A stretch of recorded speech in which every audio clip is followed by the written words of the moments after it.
जोहार आप सभी स्टूडेंट्स का आप सभी के YouTube channel Jharkhand math zone पर मैं सईन चंद्र आप सभी स्टूडेंट्स का स्वागत करता हूं आप सभी के YouTube channel Jharkhand math zone पर। तो प्यारे बच्चों, आप सभी का स्वागत है लेक्चर नंबर 23 में। सब ग्रुप का वीडियो लेक्चर सेशन चल रहा है। पेपर नंबर 6 चल रहा है, सेमेस्टर 3 के बच्चों के लिए चल रहा है, ऑल यूनिवर्सिटीज़ के लिए चल रहा है, चाहे आप BBMQ से हो, चाहे आप VBU से हो, चाहे आप BHU से हो, चाहे आप SKMU से हो, चाहे आप दिल्ली यूनिवर्सिटी से हो, चाहे आप LNMU से हो, आप कोई भी यूनिवर्सिटी से क्यों ना बिलोंग करते हो, आपके लिए ये वीडियो लेक्चर्स बहुत ही यूज़फुल होने वाली है।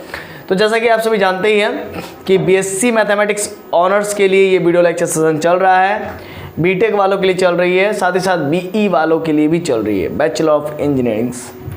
तो अभी एग्जाम्पल नंबर 6 हम लोग सॉल्व करने जा रहे हैं। इससे पहले 5 एग्जाम्पल तक मैं बता चुका हूँ सब ग्रुप का। Prove that those elements of a group G which commute, बोलता है कि ये सत्यापित कीजिए, ये प्रूफ कीजिए कि जी में वो एलिमेंट्स, दोज एलिमेंट्स है, जो भी एलिमेंट्स है जी में, विच कम्यूट, अगर जी के प्रत्येक एलिमेंट अगर कम्यूट है यानी कि कम्यूटेटिव है, with the square of a given element B, यानी कि जी का अगर हम लोग कोई भी एलिमेंट लेते हैं, यानी कि जी सेट में से हम लोग कोई भी एलिमेंट लेते हैं और बी के स्क्वायर के साथ उसको अगर हम चेक करते हैं तो बी स्क्वायर एक्स करे चाहे एक्स इंटू बी स्क्वायर करे, तो वो आपस में कम्यूटेटिव मिलेगा। क्या मिलेगा? कम्यूटेटिव मिलेगा।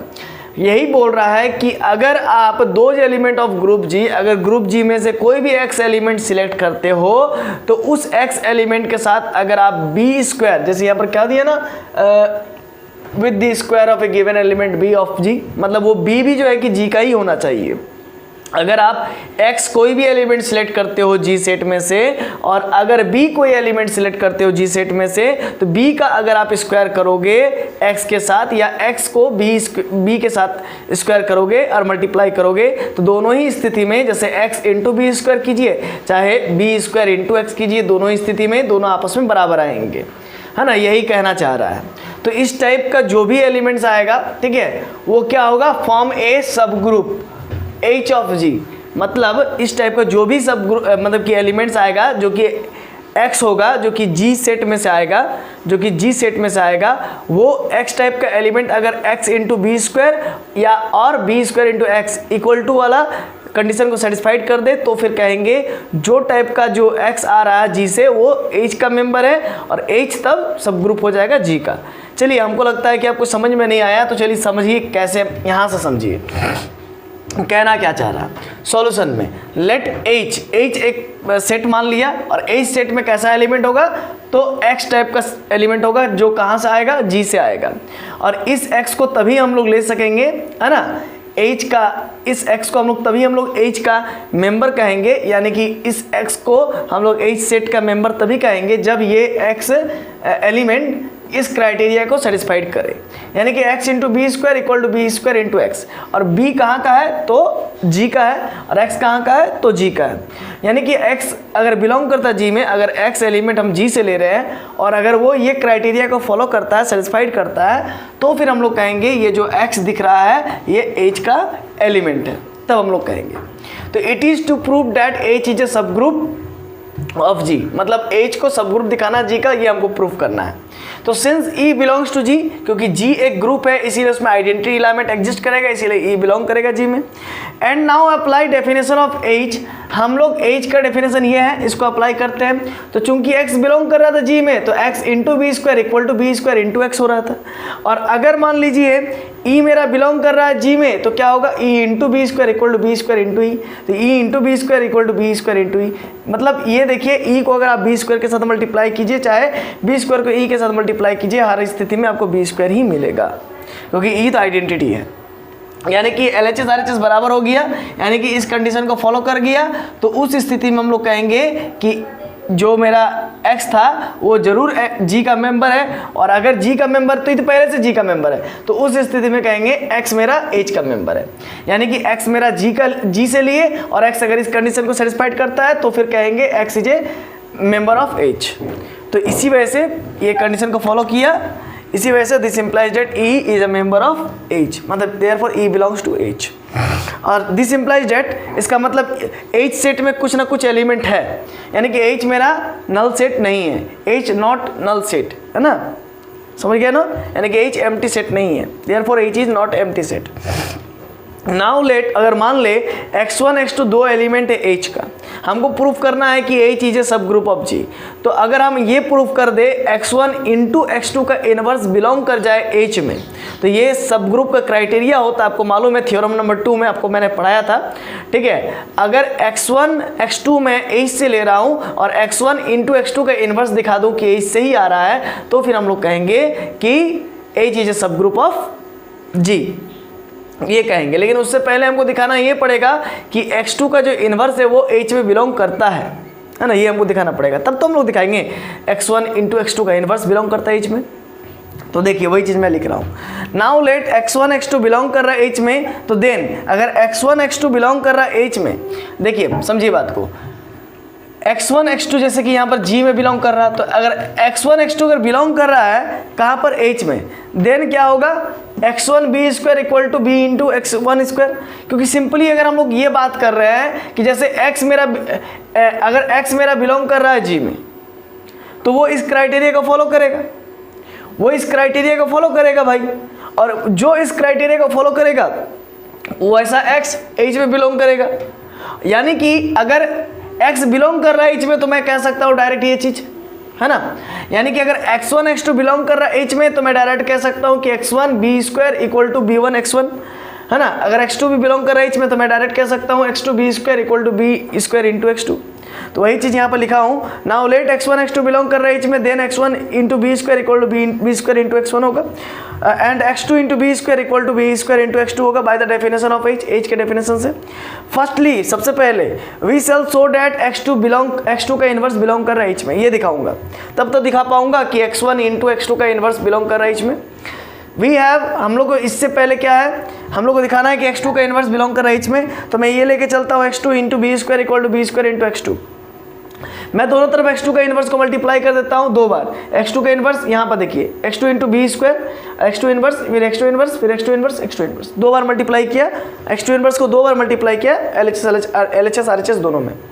अब एसोसिएटिविटी लगा देंगे, एसोसिएटिव लगाएंगे, उतना लिखेंगे नहीं अब, ठीक है, बार बार उतना नहीं लिखते हैं, ठीक है। एसोसिएटिव लगाएंगे तो x2 इन्वर्स और x2 कैंसिल हो जाएगा, आइडेंटिटी बन जाएगा, और आइडेंटिटी को B square into x2 inverse के साथ मल्टीप्लाई करेंगे तो B square into x2 inverse ही रहेगा, ठीक है। अब ठीक इसी प्रकार से यहाँ पर भी एसोसिएटिव लगाएंगे, x2 इन्वर्स और x2 और x2 इन्वर्स को सॉल्व करेंगे तो आइडेंटिटी मिलेगा, और आइडेंटिटी को B square into x2 inverse को x2 इन्वर्स के साथ मल्टीप्लाई करेंगे तो उसमें कोई बदलाव नहीं लाएगा, यानी कि x2 inverse into B square हो जाएगा, ठीक है।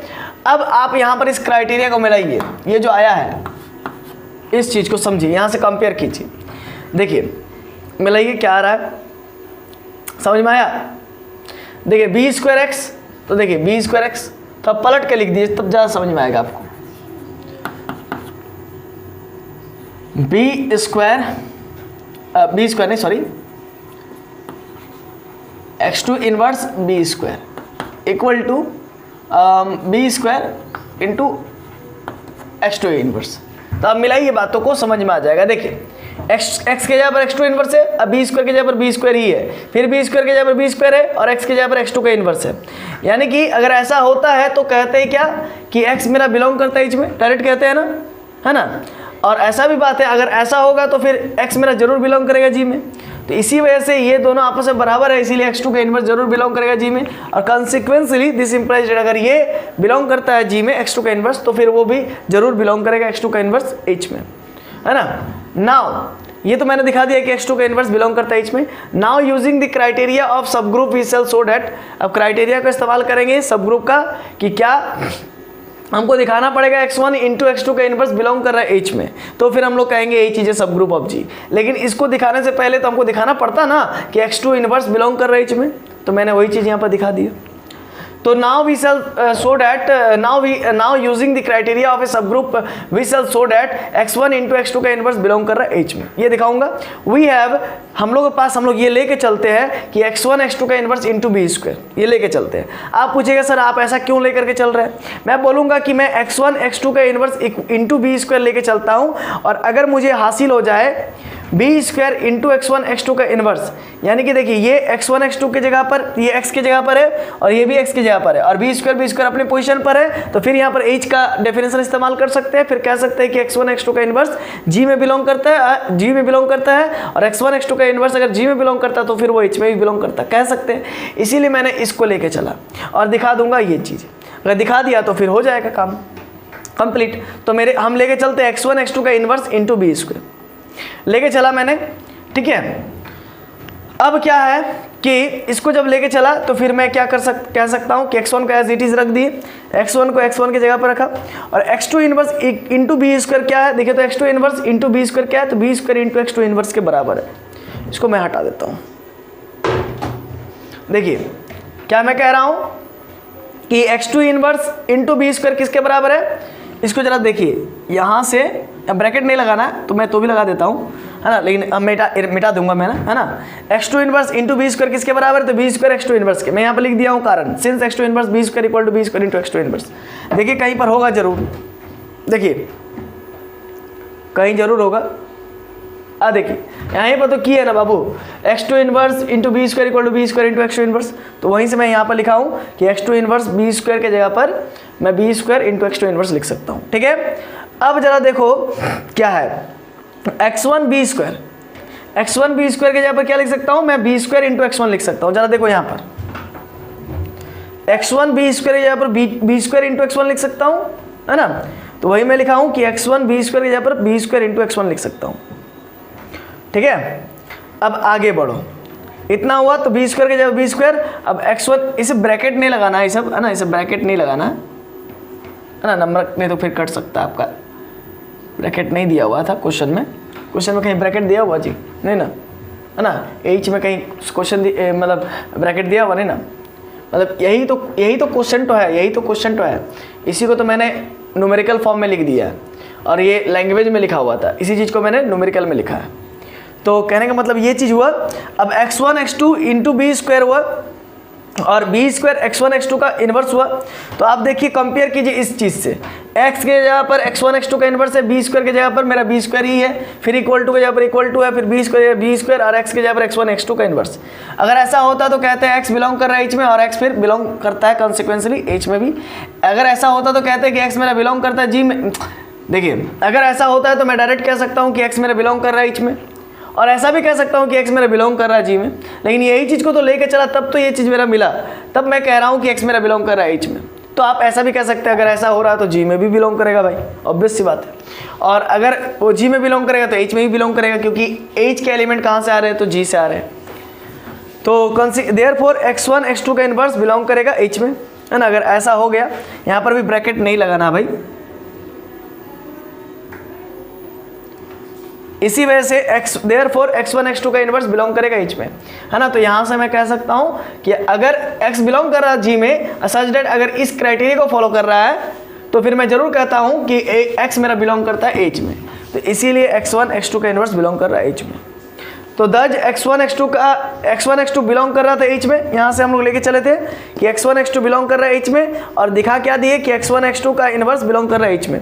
आपको मालूम होगा सब ग्रुप का डेफिनेशन में कि अगर a, b बिलोंग करता है h में, है ना, अगर हम लोग दिखा देते हैं, दिस इंप्लाइज दैट कि a into B inverse belong करता है h में, अगर हम लोग दिखा देते हैं तो फिर हम लोग आराम से कह पाते थे कि ए चीज़ है सब ग्रुप ऑफ जी। तो यहाँ पर वही चीज़ को मैंने दिखा दिया, तो दिस इंप्लाइज डेट, है ना, या देयरफॉर भी लिख सकते हैं, देयरफॉर ए चीज़ है, यहाँ पर देयरफॉर लिख दीजिए ज़्यादा अच्छा रहेगा। देयरफॉर ए चीज़ें सब ग्रुप ऑफ जी, तब क्या हो गया, इस क्राइटेरिया का फॉलो करके, इसीलिए ए चीज़ सब ग्रुप ऑफ जी। यही प्रूफ करना था, ये मैंने प्रूफ कर दिया, ठीक है। तो आशा है कि आपको ये वीडियो लेक्चर सेशन पसंद आया होगा, ठीक है ना। आशा है कि आपको ये वीडियो लेक्चर सेशन पसंद आया होगा, लेक्चर नंबर 23। तो चलिए मिलते हैं नेक्स्ट वीडियो लेक्चर नंबर 24, जहाँ पर मैं एग्जाम्पल नंबर 7 डिस्कस करूँगा, और ये लास्ट एग्जाम्पल होगा, और उसके बाद एक थ्योरम, और उसके बाद ये पूरा खत्म हो जाएगा चैप्टर। लेकिन एक्सरसाइज का प्रॉब्लम इसका बचा हुआ रहेगा, तो उसको मैं बताऊँगा, है ना, इसी में बताऊँगा, मतलब लेक्चर आगे के लेक्चर में बताऊँगा, ठीक है। तो चलिए खुश रहिए, आबाद रहिए, पढ़ते रहिए। जोहार। आप लोग बहुत बहुमूल्य समय देकर के वीडियो लेक्चर को अटेंड किया, इसके लिए बहुत बहुत धन्यवाद।